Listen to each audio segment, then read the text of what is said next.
And welcome to the Opie and Anthony program. O&A Party Rock! Yeah. O&A Party Rock, that's right. Party Rock. Last day before vacation.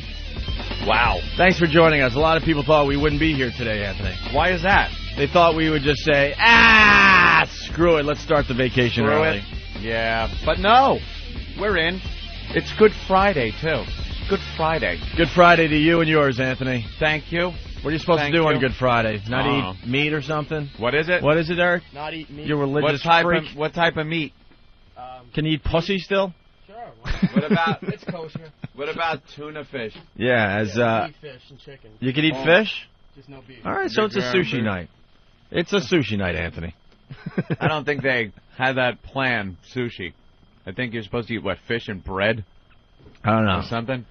What about matzah? Back in the old days, it was you couldn't eat meat every Friday or something, right? Yeah, something like that. They change the rules as time goes on. As humans get more inconvenienced by religion, somehow religion magically changes to suit their needs. I think if you're into religion, you should be a real purist and do what they did when they came up with the whole idea. Just because it inconveniences you now, the religion should change? No. Yeah, you should be walking around there in your robes still. Right. And your sandals. Your sandals, walking the earth. The earth? That's right, walking the earth. Getting into adventures. I think a ton of comedians have done this bit, but what happens to all the people that went to hell because they ate like meat on Fridays or whatever, but now that rule is okay? Yeah, do they get out? So do they get like a reprieve? A reprieve? Yeah. No, they're still in. Because the rules were set at that time? Yeah, what happens? You screw up. You didn't atone for your sins. And you go to hell because of some little problem that the religion had years back. But now everything's cool. They changed the rules. You get out of hell. They can't have some kind of red tape thing like that in hell, the heaven-hell thing. I think it would be pretty definite. Yeah. Yeah.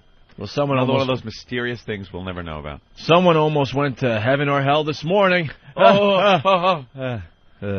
Huge accident right in front of the building today.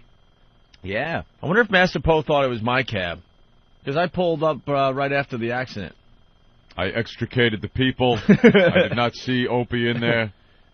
Yeah, no, it was a wreck right in front of the building. Right in front of the building. And we got these hardcore fans that hang outside the building every morning. The EMT guys or whatever. EMTs. Sometimes they give me a lift from the garage if they're passing by. They're out there just about every morning. And then there's others that come by and say hi every once in a while. But these two guys are there literally every morning just waiting for us. They just want to see us walk into the building. It's very strange. They hang out there waiting for calls. But they also went to the road show and helped us out. Yep. They determined that it was okay for that guy to swallow the butter knife, by the way. They wanted to see it. But no, Jim Norton, the voice of reason. No, guys, you can't do that. Thank God. I could talk about girls shitting on my chest, but no, don't let a guy swallow a butter knife. Girls crapping on him isn't going to get us put in jail, Opie. If he dropped dead on that stage because he slit his throat open as he's swallowing a knife, we could be in trouble. I think it was a good call. Yeah, but you guys are just getting silly with your thinking. No, not you know damn well that we will blow this up again. So why are you even... I just don't want to do it now. Why are you making believe that we've learned our lesson and that someday is never going to happen? I'd rather wait. Silly me. I'd kind of like to see what it's like when we're off the premium channel. Yeah, okay. Silly me. I guess that's a nice goal to have. Maybe do that for a little bit. Sure, I'm with you there. You take a stab at that one. But they're putting all these things in place to protect us, and I just laugh at all of it, because I know someday something stupid will happen that we weren't thinking of. Oh, I have no illusions that it couldn't end any other way, but... And then it'll be over, Johnny. And then we'll just have the memories. Yeah. And the file sharing. Old show memories and bits on the computer. And That's people right. will start up their old Opie and Anthony stations. Yeah. So anyway, there was a pretty good accident right in front of the building. What happens every morning, my cabbie does it as well. He drops me off and then he U-turns. Yeah. Because it's 57th Street, and I guess going that way is not a good idea for getting other fares. Uh-huh. So these people always U-turn. Yeah, but the cab didn't U-turn. The car, the lady in the little car did? No, woman driver. Oh, boy. If you're going to, I never understood this. If you're going to make a U-turn anywhere, but especially on a city street like 57th Street, even that early in the morning, not many cars, but if you're making a U-turn anywhere, wouldn't you absolutely make sure that no one's coming? Wouldn't that be like, I'm making a U-turn here, I'm not supposed to do it, it's a dangerous maneuver anyway, I really had better look and make sure no one's coming? Yeah. So how do you get hit when you're making a U-turn? If that's the one time you really should be looking out extra special. She got nailed, though. Jerk-offs are always doing this. So she decides she's going to make a U-turn, and some taxi is going down the road and smashed right into her. Kind of hit her in the side of the vehicle, the passenger side, right up by the front, by the engine. It just wiped out her car. It was bent. Her whole car was bent. The front was just smashed. Well, a huge piece of the front came off. Yeah, it came off. The cab it wasn't blew just a two bumper, tires from the energy of the impact. The cab like slid along the road and blew 2 tires on the side of the on one side of the car. And everybody's like hanging out. So I'm walking down the road and I see the ambulance lights flashing from our EMT pals. Mm-hmm. And yeah, they're talking to people, making sure they're okay. Get the cops on the scene, and Poe was right there on the scene. So if anybody needed an ass kicking, you know, he was ready. He was ready to deliver. He sure was ready. Whoever fault the accident was should have been pulled from the vehicle and beaten. Did you say vehicle? The vehicle should have been pulled from the vehicle. Vehicle. Can you tell we're hours away from vacation? Hours away. We warned you guys. We warned you. And I really need a nap. Really? I was. You know, you said there's going to be a problem. By the way, just to finish up the story, everyone's okay out there. Yeah, it's an absolute mess, but everyone's okay. Yeah. Go ahead, Anthony. You said that there's going to be a problem. I started noticing a problem last night. What? I knew it was getting a little late. It was about 11:15, which is pretty late for me. I'm used to going to bed at 10 these days, going to sleep at least at 10. So it's like 11:15.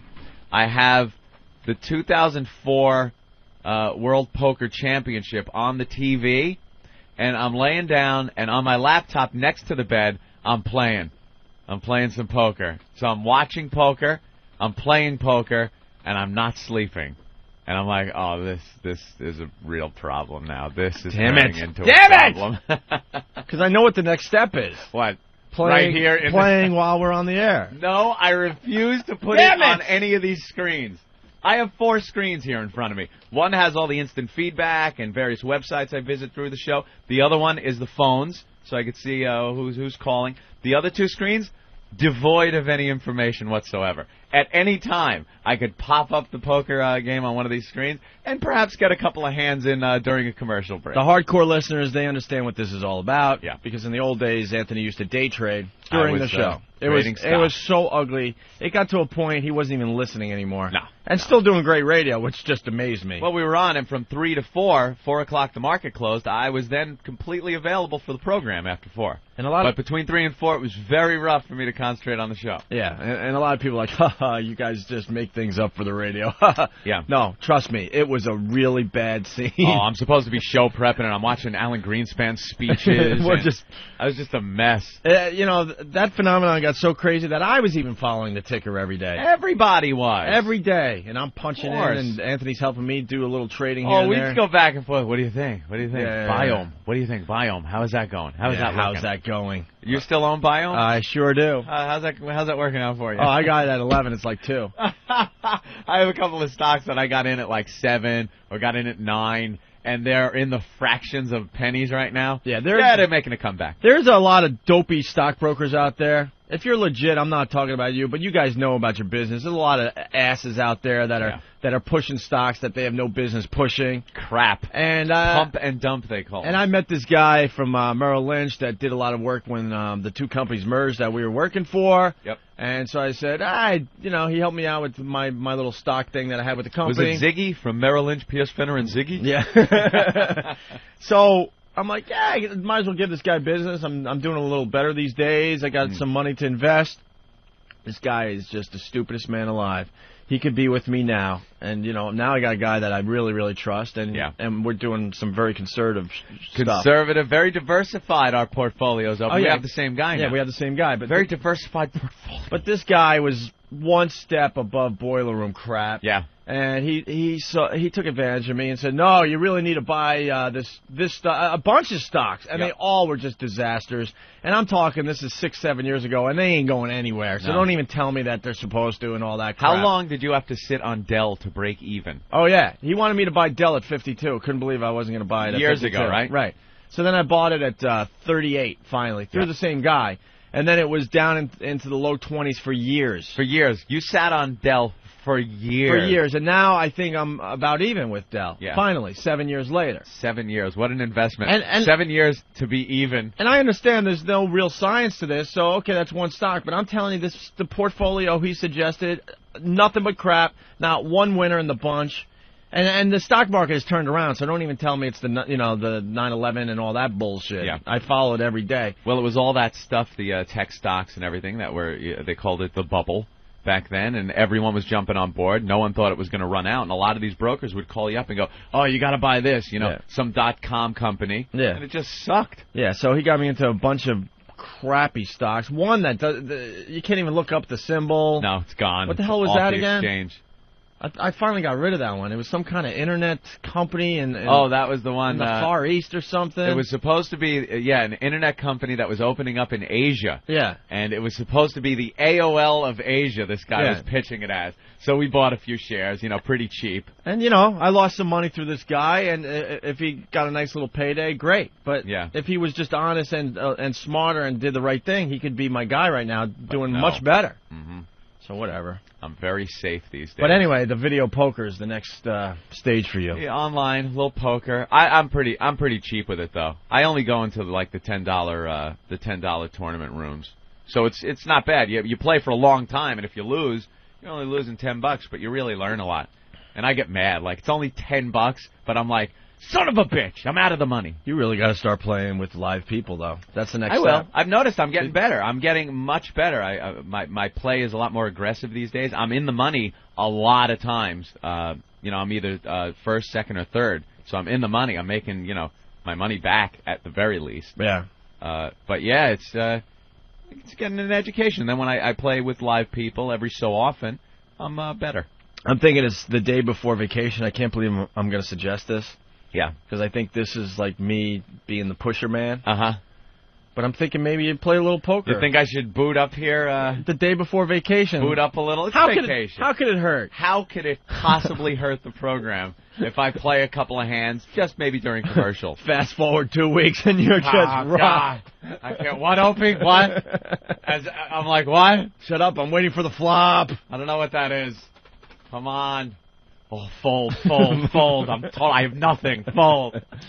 Let's go to Long Island. Paul, what's up? Yeah, Duschenheimer was talking about you guys again. What was he saying this time? Something went down, like in 97, he had some sort of slap fest. And then he said, I told Mel Karmazin that his boys would self-destruct, and they did. But he's just going on and on and on again. We self-destruct? We never, I guess we self-destructed for a while there, sure. We've always done that. Yeah, but he's always sort of self-destruct. saying how he's the one that predicted it, and he's like the originator in the whole industry, and how God, that speech again. So what you're telling us is Howard's in best of? Jesus Christ, how many times have we heard that speech? Yeah. Hey, don't feel bad. I bought Lucent at 65. It's now like 350. Oh, yeah. No, I know everyone has a story out there. I understand that. I mean, fucking ridiculous. Because, you trust a lot of these guys because you don't know the business, and you have a little money. You're like, oh, really? Okay, I'll go with that. And they know that. Think of those people that just recently bought Sirius when it was over $9 a share. Right. They bought in going, oh, you did? What'd you buy it in? At $8.90.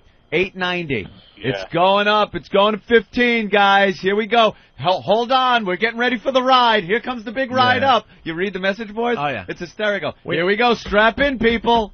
Next scene, $5. See, we have some expertise in this sector, and it's no inside trading or any of that. It's just that we understand how XM works and Sirius Anyone works. can get the info. Yeah, it's of just course. basic, technology. And I can't tell you how many of my friends and family called me up going, wow, XM is over 30, and Sirius is at 4. Well, it's two satellite companies, so Sirius has to go up to 30, right? Yeah. This is a no-brainer, right? I'm like, oh, my God, slow the fuck down.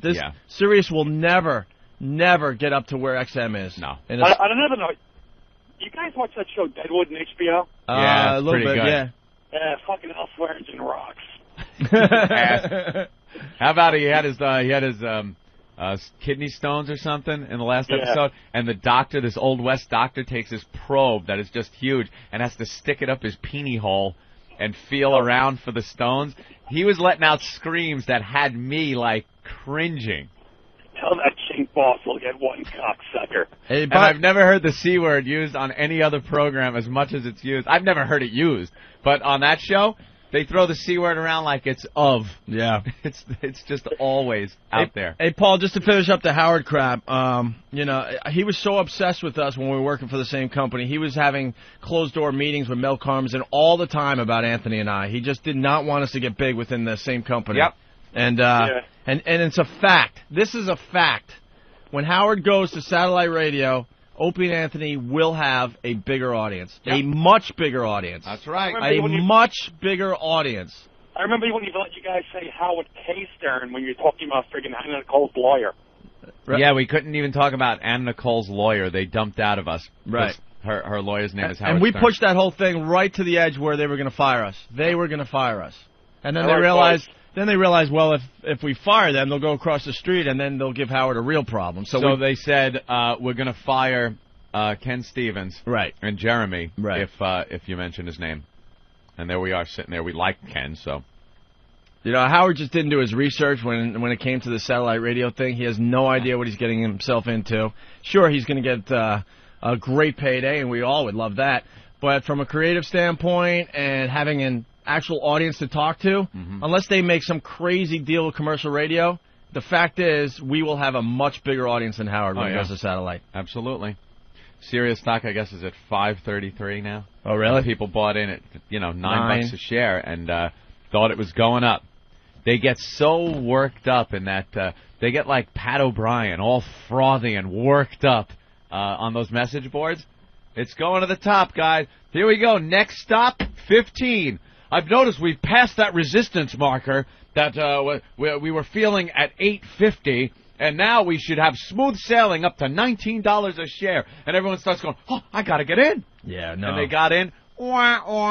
Thing took a crap. Yeah, I mean, you can't just look at it and say, well, the two companies equal, so this is how it's going to happen. The two companies are just not equal. Sirius has so many shares out there. It's like having a stock that is worth $2 and having a stock that's worth 100 pennies. And you'll go, well, I want the one with 100. But no, that's just pennies. It doesn't amount to that. That's pretty much the same way it works out with Sirius and XM. They have so many shares out there that it can't possibly